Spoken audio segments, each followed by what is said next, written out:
Assalamualaikum warahmatullahi wabarakatuh.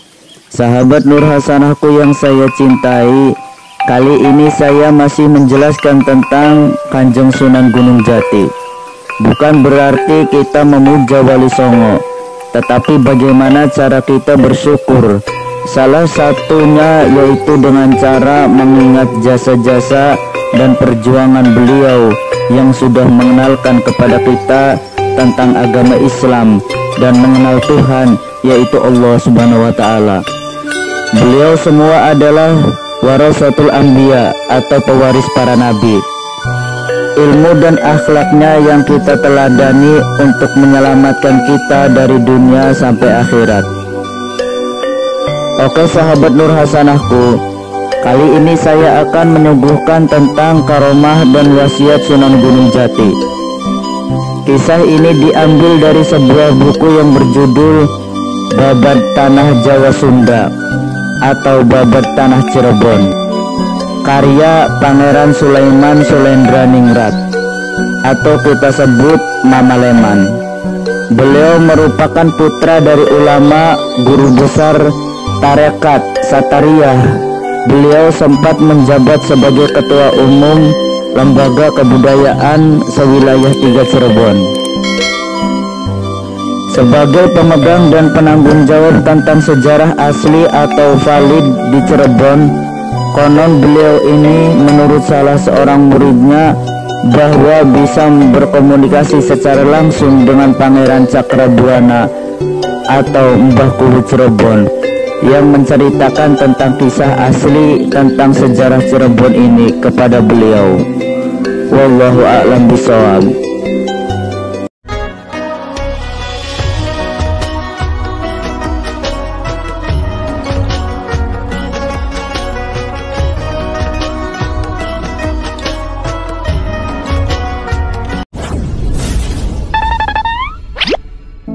Hai, jangan lupa subscribe dan hidupin tombol loncengnya.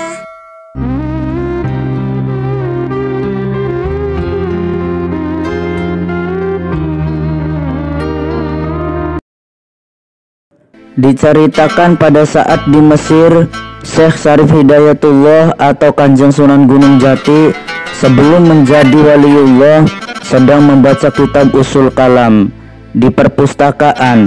Di dalam kitab itu dijelaskan bahwa walaupun pada kenyataannya Rasulullah Shallallahu Alaihi Wasallam sudah wafat, tetapi Gusti Allah Maha Kuasa atas segalanya. Maka dengan izin Allah bukan hal yang tidak mungkin jika ada orang yang bisa bertemu dengan Rasulullah sekalipun beliau sudah tidak ada. Itu semua semata-mata atas kehendak Allah Subhanahu wa Ta'ala.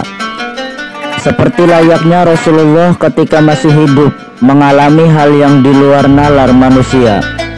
Ketika peristiwa Isra dan Mi'raj, beliau bertemu nabi-nabi terdahulunya yang sudah wafat. Penjelasan menurut kitab Usul Kalam tersebut membuat Kanjeng Sunan Gunung Jati merenung dan merasakan betapa rindunya beliau kepada leluhurnya, yaitu Nabi Muhammad SAW. Lalu Sunan Gunung Jati keluar dari pejimatan atau perpustakaan dan meminta izin kepada ibundanya. Sambil bersimpuh dan penuh hormat kepada ibundanya, Kanjeng Sunan Gunung Jati berkata, "Wahai ibu, mohon izin dan restu Ananda hendak berguru kepada Kanjeng Rasulullah Shallallahu Alaihi Wasallam. Ananda akan mencari dimanapun sekiranya beliau berada." Kemudian sambil tersenyum lembut sang ibunda menjawab, "Nak mas sayang, seyogianya engkau telah tahu bahwa baginda Nabi Muhammad Rasulullah Shallallahu Alaihi Wasallam sudah wafat. Maka sebaiknya bergurulah kepada kiai dan ulama yang engkau sukai. Janganlah engkau mencari sesuatu yang sudah tiada." Namun dengan tekad yang kuat dan keimanan yang mantap, setelah membaca kitab Usul Kalam tersebut, Sunan Gunung Jati memutuskan untuk mencari baginda Rasulullah Shallallahu Alaihi Wasallam. Maka tepatnya pada tanggal 5 bulan Jumadil tahun 1466 Masehi, beliau mohon pamit kepada ibundanya dan pergi menggembara guna mencari petunjuk dan keajaiban agar bisa bertemu dan berguru kepada Rasulullah. Sang ibu Kanjeng Rara Santang atau Syarifah Mudaim merasa sangat sedih setelah ditinggal oleh putra kesayangannya. Ia membayangkan masa kecil Syarif Hidayatullah yang begitu cerdas. Beliau sering melamun memikirkan anaknya itu yang sedang mengembara. Setiap saat tak lupa berdoa agar Allah menjaga dan melindungi anaknya. Di perjalanan dimanapun dia berada, sampai pada suatu malam ibundanya Sunan Gunung Jati bermimpi dengan suaminya, yaitu Sultan Mesir yang saat itu sudah wafat, yaitu Syarif Abdullah. Dalam mimpinya beliau berkata, "Wahai istriku, janganlah engkau bermuram durja. Ikhlaskanlah dan percayakanlah semuanya hanya kepada Allah Subhanahu wa Ta'ala. Bukankah engkau dulu selalu berdoa kepada Allah ingin memiliki putra waliullah yang sangat unggul di alam semesta ini? Mudah-mudahan karena perihal inilah putra kita bisa menjadi unggul seperti yang kau inginkan. Maka teruslah berdoa dan memohon kepada Allah Subhanahu wa Ta'ala." Begitu terbangun, maka ibunda Sunan Gunung Jati kaget dan teringat tentang mimpinya tersebut. Lalu beliau bertaubat kepada Allah dan memuji Sang Maha Pencipta. Dikisahkan Syekh Syarif Hidayatullah yang sedang mengembara, naik gunung, turun gunung, masuk ke hutan dan keluar hutan. Di tengah perjalanan Syekh Syarif Hidayatullah bertemu dengan naga yang sangat besar yang melingkar dan menghalangi perjalanannya. Kemudian naga itu berkata, "Wahai manusia muda, engkau ini siapa dan apa yang kau inginkan sehingga engkau muncul di sini?" Lalu Syekh Syarif Hidayatullah menjawab, "Wahai sang naga, aku adalah putra Mesir. Aku berkeinginan hendak berguru dan menemui Rasulullah." "Dan naga, kenapa engkau tidak sama dengan ular yang lainnya?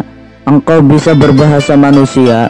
Lalu sang naga itu berkata, "Saya bernama Yamnika. Saya berasal dari neraka. Sejak zaman Nabi Sulaiman alaihissalam, saya mulai tinggal di bumi.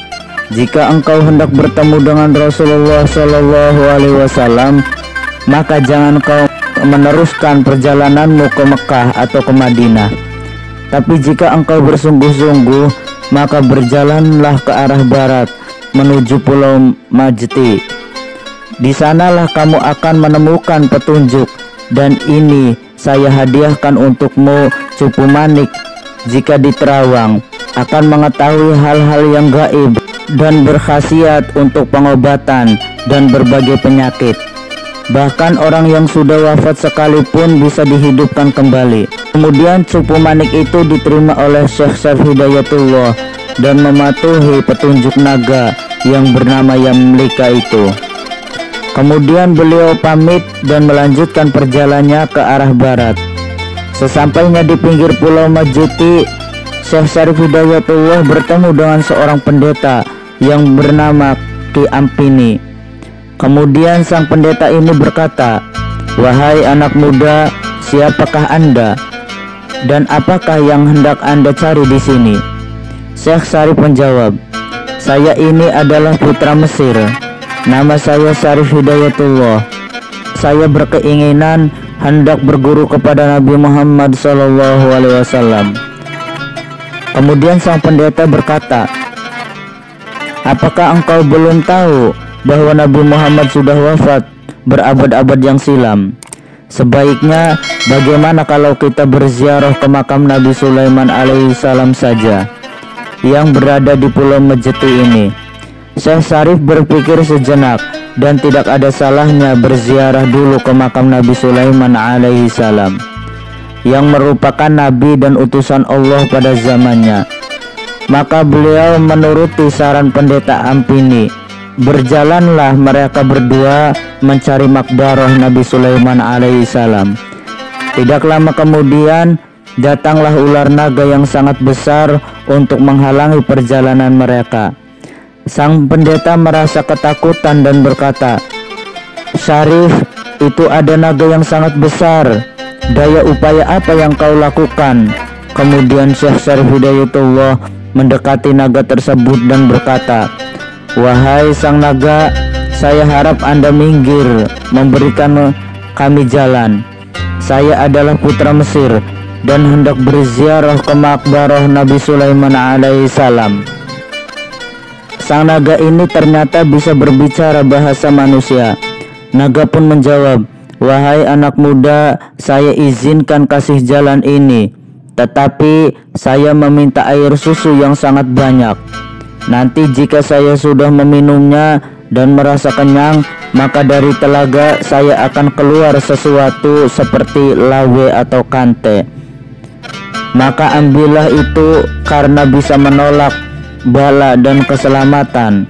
Kemudian Syarif Hidayatullah dan pendeta tersebut mencari susu yang dimaksud dengan keilmuan yang mereka miliki. Maka mereka bisa mendapatkan susu yang banyak dan memberikan susu kepada sang naga. Akhirnya naga meminumnya, dan benar saja, setelah naga merasa kenyang, lalu kemudian naga tersebut menggeliat di tanah dan keluarlah sejenis lawe atau sejenis batu mustika dari telinganya. Lalu Syekh Syarif Hidayatullah mengambil lawe tersebut dan bersama pendeta meneruskan perjalanannya. Pulau Mejeti saat itu terkenal sangat angker dan dihuni makhluk sebangsa jin, siluman, setan, babi, dan berbagai macam binatang buas. Namun karena membawa batu mustika lawe atau batu dari sang naga itu, maka segala jenis makhluk gaib dan ular tidak ada yang mengganggu mereka. Dan akhirnya mereka berdua ke makam Nabi Sulaiman alaihissalam. Syekh Syarif Hidayatullah berdoa dan bertawasul dengan khusyuk. Sementara si pendeta merasa senang karena tanpa sepengetahuan Syekh Syarif Hidayatullah, ternyata maksud dan tujuan pendeta ini ziarah ke makbarah Nabi Sulaiman alaihissalam adalah untuk mencari cincin sakti Nabi Sulaiman. Kemudian dengan kesaktian yang dimilikinya, si pendeta ini mencoba mengambil cincin Nabi Sulaiman tersebut. Akan tetapi yang terjadi adalah suasana mendadak sangat gelap gulita. Si pendeta ini hancur lebur, sedangkan Syarif Hidayatullah terpental di angkasa dan jatuh di atas sebuah gunung. Segeralah Syarif Hidayatullah bertaubat kepada Allah Subhanahu wa Ta'ala karena telah menemani orang yang berperilaku durjana. Karena kemurkaan Nabi Sulaiman alaihissalam membuat sekujur tubuh Syekh Syarif Hidayatullah tidak bisa digerakkan. Namun setelah bertaubat dan bermunajat kepada Allah Subhanahu wa Ta'ala, maka beliau langsung sembuh. Di tengah perjalanan, Syekh Syarif Hidayatullah bertemu dengan seorang petapa. Di sebelah petapa itu ada sebuah kendi petula atau sebuah kendi yang terbuat dari tanah liat. Di dalam hatinya mendapat firasat untuk meminum air di dalam kendi tersebut. Kemudian Syekh Syarif Hidayatullah menghampiri petapa itu dan meminta izin sambil berkata, "Wahai petapa, kendi itu milik siapa? Bolehkah saya meminum air di dalamnya?" Kemudian petapa itu berkata, "Saya tidak tahu kendi ini milik siapa. Saat saya hendak bertapa di tempat ini, kendi ini sudah ada di tempat tersebut." Kemudian Syekh Syarif Hidayatullah berkata, "Wahai petapa, izinkan saya bertanya kepada kendi tersebut tentang asal muasalnya." Kemudian sang petapa menjawab, "Silakan jika engkau mampu berbicara dengan kendi itu." Kemudian Syekh Syarif Hidayatullah bertanya kepada kendi tersebut, "Wahai kendi petula, siapakah yang memilikimu? Dan dari manakah kau berasal? Bolehkah aku meminum air di dalam kendimu ini?" Dan keajaiban pun terjadi. kendi itu bisa berbicara dan menjawab, "Saya kendi berasal dari surga semenjak zaman Nabi Nuh alaihissalam. Saya diturunkan ke bumi dan menjadi milik Nabi Nuh alaihissalam." Kemudian Syekh Syarif Hidayatullah berdoa kepada Allah Subhanahu wa taala dengan bertawasul dengan membawa nama Nabi Nuh alaihissalam serta memohon izin untuk meminum air dalam kendi tersebut. Lalu air di dalam kendi tersebut diminum tapi tidak sampai habis, disisakan sedikit.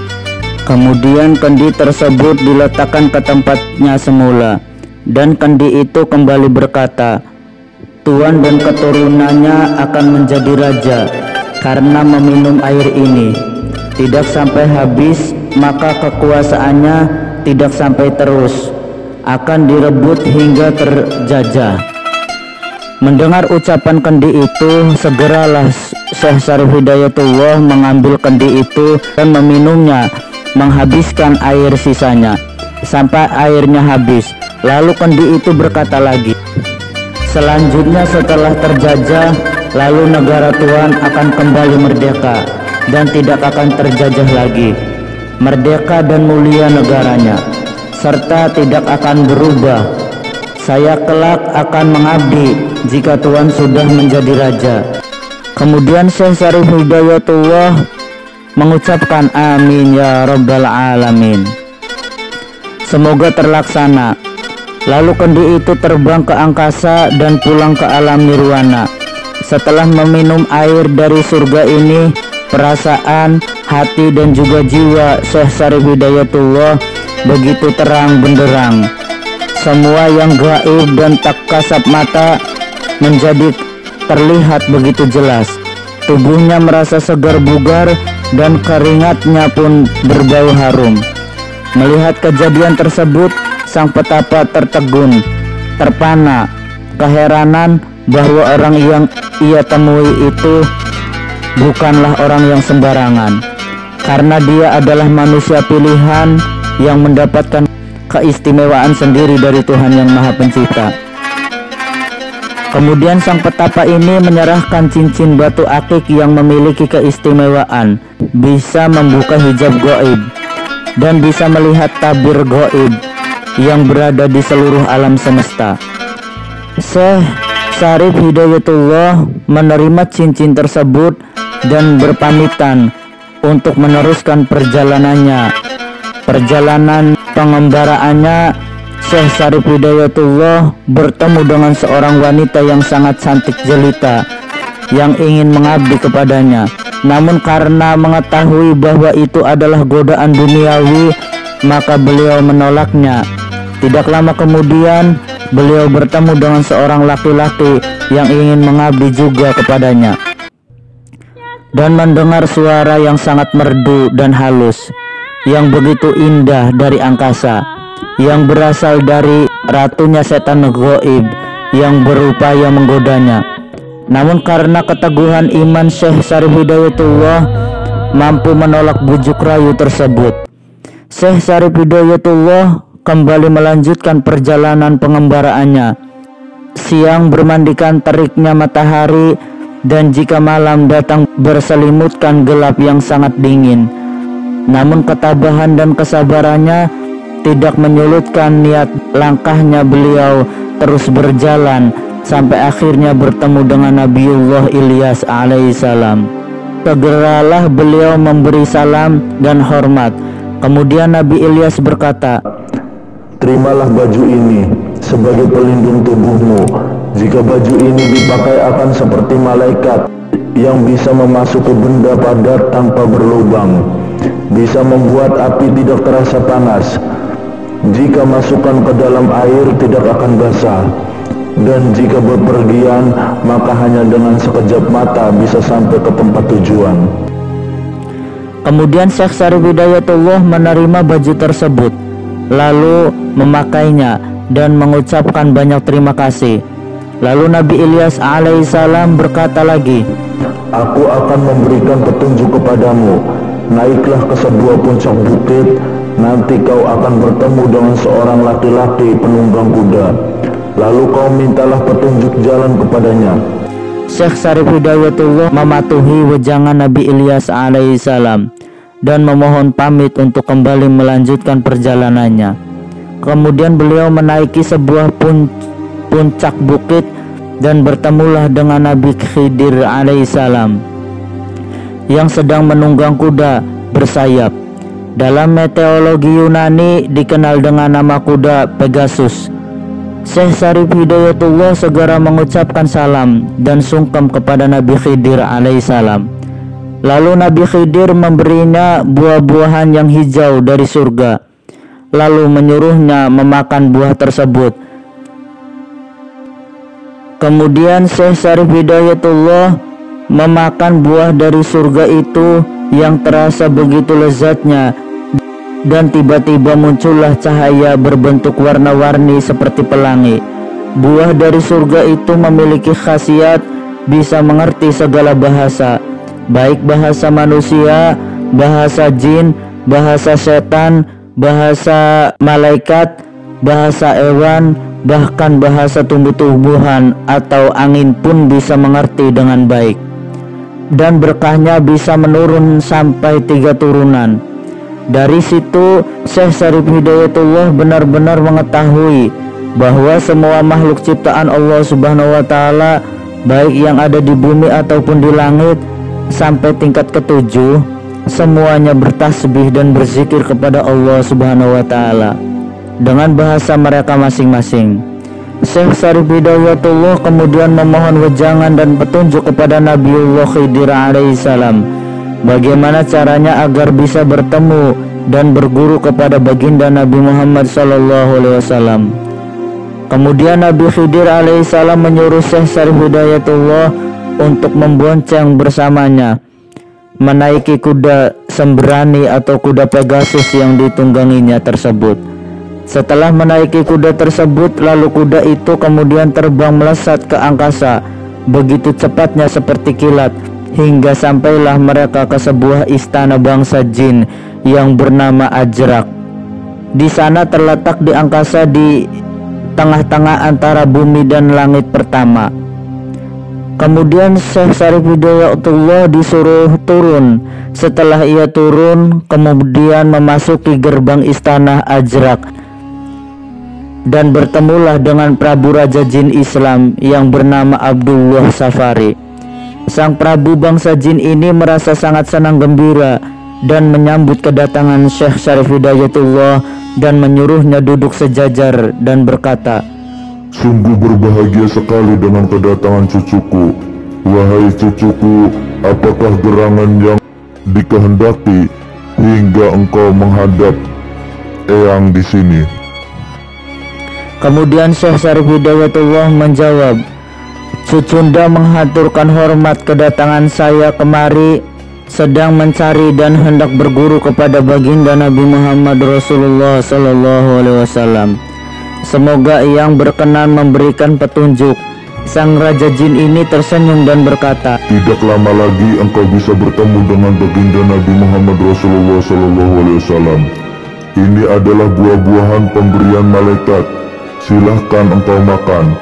Kemudian Syekh Syarif Hidayatullah menerima buah-buahan tersebut dan memakannya sampai habis, yang memiliki 1000 khasiat dan berkahnya menurun ke 9 keturunan. Karena begitu lezat buah-buahan tersebut membuat Syekh Syarif Hidayatullah pingsan. Kemudian sang Prabu memanggil sang Mahapatih dari bangsa jin yang bernama Patih Usad Asid dan berkata, "Ini adalah cucuku, maka bawalah ia ke Damsil atau ibu kota negara Islam di Ajran. Masukkan ia ke dalam Masjid Mirawulung." Lalu segeralah Patih Usad Asid membawa Syarif Hidayatullah ke Masjid Mirawulung. Lalu beberapa saat beliau tersadar dan sudah berada di Masjid Mirawulung. Ia bertemu dengan beberapa roh manusia dan berbicara dengan mereka, dan mereka pun mendoakan agar tujuan Syekh Syarif Hidayatullah bisa dikabulkan oleh Allah Subhanahu wa taala. Kemudian Syekh Syarif Hidayatullah bertafakur dan berzikir dalam masjid tersebut. Hatinya telah ikhlas dan bertawakal kepada Allah atas apa yang akan terjadi di kemudian hari. Sekalipun jika ia tidak lagi turun ke bumi, dia sudah berserah diri sepenuhnya hanya kepada Allah Subhanahu wa taala. Beberapa saat kemudian terdengarlah suara dari angkasa, "Wahai anak manusia, berbahagialah engkau, telah diridhoi Allah Subhanahu wa taala. Maka naiklah engkau ke langit ke-6 untuk bertemu dengan Rasulullah sallallahu alaihi wasallam." Pada waktu Mi'rajnya Syekh Syarif Hidayatullah ini, yaitu pada tanggal 28 Rajab tahun 1466 Masehi, setelah mendengar suara dari langit tersebut, lalu Syekh Syarif Hidayatullah keluar dari masjid dan menengadahkan pandangannya ke arah langit, dan langit pun terbuka. Terlihatlah para malaikat melambaikan tangannya, dan seperti ada kekuatan yang sangat luar biasa yang membawa Syekh Syarif Hidayatullah ini terbang ke langit pertama. Sesampainya di langit pertama, Syekh Syarif Hidayatullah memberikan salam kepada para malaikat dan para aulia tersebut. Kemudian dibalas salam dan disambut gembira oleh mereka. Lalu Syekh Syarif Hidayatullah naik lagi ke langit kedua, dan naik terus ke langit ketiga, naik langit keempat, naik langit kelima, dan naik langit keenam. Dan para malaikat dan para anbiya yang berjumpa semuanya memberikan salam dan dibalas salam oleh Syekh Syarif Hidayatullah dengan penuh rasa syukur, memuji kekuasaan Allah Subhanahu wa taala. Syekh Syarif Hidayatullah akhirnya telah sampai ke langit ke-6 dan melihat kilauan cahaya yang sangat indah. Ia terharu dan kemudian sujud syukur. Lalu tiba-tiba terdengar suara, "Janganlah kau sujud kepadaku sesama ciptaannya, maka sujudlah engkau hanya kepada Allah Subhanahu wa taala." Mendengar suara tersebut, Syekh Syarif Hidayatullah bangkit dari sujudnya dan melihat baginda Nabi Muhammad SAW telah berdiri di depannya. Kemudian Rasulullah SAW ini memberi wejangan dan pengajaran tentang syahadat yang sejati. Setelah memberikan pengajaran, lalu Rasulullah berkata, "Aku berikan gelar kepadamu sebagai insan kamil. Kau akan menjabat sebagai wali kutub saat tidak adanya nabi. Maka yang ada adalah aku. Saat aku sudah tidak ada, maka yang ada adalah kamu. Maka kau kutugaskan untuk menyiarkan agama Islam dengan baik. Rukunkanlah 5 perkara, yaitu syahadat, sholat, zakat, puasa, dan naik haji bagi yang mampu. Dan patuhilah apa yang dijelaskan di dalam Al-Quran. Dan ingatlah, jangan engkau melebih-lebihkan sesuatu tanpa amal kebajikan. Dan bergurulah pada adat istiadat biasa di dunia yang benar dan sesuai dengan ajaran Islam. Dan berhati-hatilah terhadap sesuatu yang menyimpang dari ajaran agama Islam." Setelah dirasa cukup menimba ilmu dari baginda Nabi Muhammad SAW, lalu Syekh Syarif Hidayatullah mengucapkan banyak terima kasih dan berpamitan. Kemudian segera turun dari langit ke-6 menuju langit pertama dan bertemu lagi dengan para malaikat dan para anbiya, serta mengucapkan salam serta berpamitan kepada mereka. Dengan izin Allah Subhanahu wa taala, Syekh Syarif Hidayatullah turun dengan mengendarai awan putih dan sampai kembali ke istana bangsa jin Ajrak yang terletak di angkasa di tengah-tengah antara bumi dan langit pertama. Beberapa hari Syekh Syarif Hidayatullah bermalam di istana Ajrak tersebut, sampai akhirnya beliau permisi pada sang Prabu untuk pamit dan kembali ke bumi. Maka diantarlah Syekh Syarif Hidayatullah oleh Patih Osad Asid beserta 80 pasukan jin Islam dengan mengendarai maghligai emas dikawal bangsa jin. Akhirnya Syekh Syarif Hidayatullah sampailah ke keraton Mesir pada saat nisfu Sya'ban tahun 1466 Masehi. Beliau menghadap ibundanya dan disambut gembira oleh seluruh kerabat besar Kesultanan Mesir. Oke sahabat Nur Hasanahku, Itu saja yang bisa sampaikan, mudah-mudahan bermanfaat. Wallahu a'lam bishawab. Wallahul muwafiq ila aqwamit thoriq. Wassalamualaikum warahmatullahi wabarakatuh.